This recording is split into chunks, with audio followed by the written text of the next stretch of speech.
Last month, I sat through a 2-hour meeting where exactly 7 minutes of actual work happened.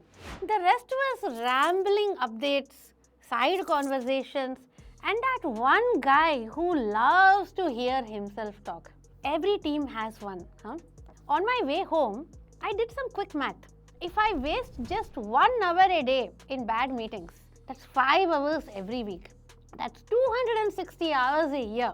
What could you do with an extra 260 hours? Learn a new language? Write a book?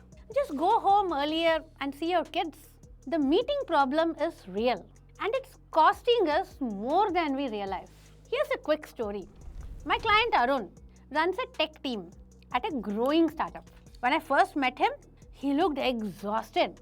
I am in meetings from 9 to 6 every day, he told me.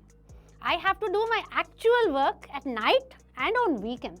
When we dug into his calendar, we found a problem. It wasn't just the number of meetings.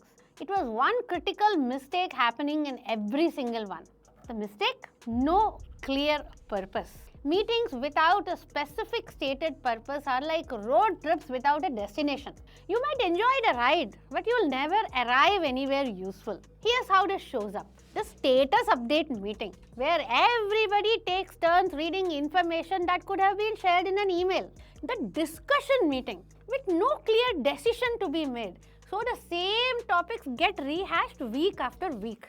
The weekly check-ins that happen purely out of habit, not necessity. The brainstorming session, where 3 vocal people toss ideas around while everyone else checks their phones. When I asked Arun about the purpose of each meeting on his calendar, he could only answer clearly for about 30% of them. The rest were habit, obligation, or that's just how we do things here. Here's what we did to fix the problem. First, we created a simple test for every meeting.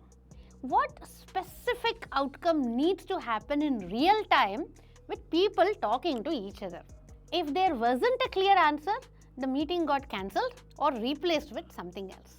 Second, we rewrote meeting invites to clearly state the exact purpose to decide on X, not to discuss X, the required preparation, who needs to attend and why, etc.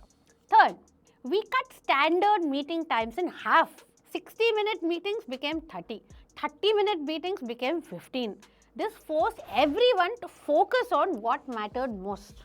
Fourth, we created meeting-free zones, blocks of time protected for focused work without interruptions.